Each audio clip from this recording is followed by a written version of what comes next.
Hey guys, what's going on? Nivens here. Time for your weekly rock wind-up. The first for the month of April. No fooling. It seems that Guns N' Roses are going to be adding to the select U.S. dates. Of course, Kansas City is part of that bill. We don't have a date yet or a location.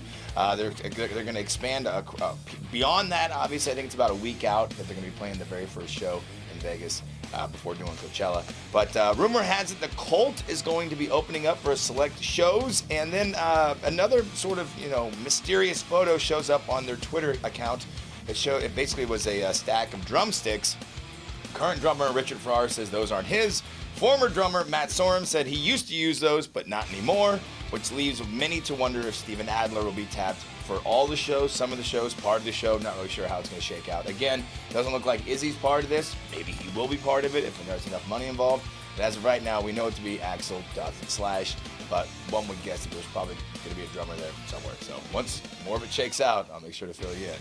And speaking of Guns N' Roses, more rumors circulating about it being Axl C.D.C. for the last 10 shows for AC/DC. According to, I think, TMZ, there was a photo of Axl snapped outside of an Atlanta studio, where then shortly thereafter, AC/DC surfaced. So, again, rumors, no confirmation, nothing locked down yet. As this unfolds, I'll make sure to fill you in. And kind of going to expand on a non-story that I brought up, I guess, a couple days ago on air, and that's about Dave Draymond, frontman for Disturbed, calling out a fan at a show in Dallas, Texas, for texting throughout the entire show. Now, made people go, well, are you going to let us not bring in cameras and stuff to Rockfest? No, you can bring in a camera, nothing with obviously a professional lens. We encourage that. But, you get to these very intimate shows, whether it's like at the Midland, Voodoo Lounge, Uptown Theater, Riot Room for that matter, Tank Room, whatever. And it seems more than not, so many people are busy on their phones, either watching a show through the little screen or too busy to text. Now, this woman was mortified, embarrassed. She's never going to spend money on Disturbed again because he's a jerk.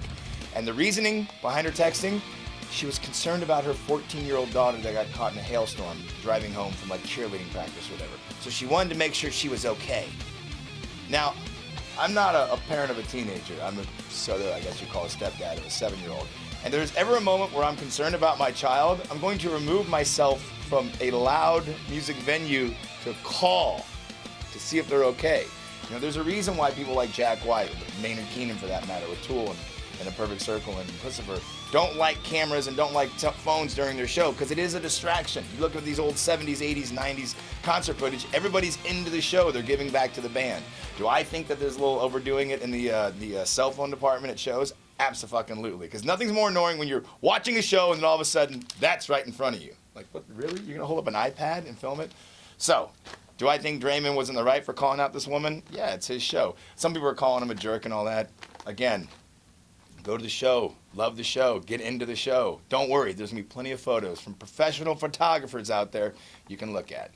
Sorry to get a little long-winded on the last one. Let's talk about Dope. Full-on reunion for those guys happening this year on the Die Motherfucker Die tour. They're going to be going pretty much across the entire United States. I think they're going to swing through Kansas City at some point. I'm not really sure when and where, but looks like those guys are back, and we'll see if that sticks together this time around.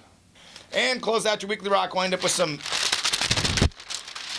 new music announcement. Motorhead's final Munich show that was filmed on November 20th and 21st is going to be seeing the light of day in a CD, DVD, Blu-ray. That'll drop in May sometime. Speaking of Motorhead, looks like Phil Campbell, guitarist, going to release a solo single, and he's working on putting out a book. Not like a tell-all serious memoir. He said just of all the funny stuff that's happened. What else? Speaking of solo stuff, Lamb of God guitarist Mark Morton putting out a single, Love Heals. What else? Cro-Mags founder Harley Flanagan putting out a solo album as well as a memoir. Unlocking the Truth. These are some young kids that came out of New York City. They signed a mega deal with Sony and then walked away from it because they didn't like kind of how they got hoodwinked into it. So they're going to put out their debut album in June titled Chaos.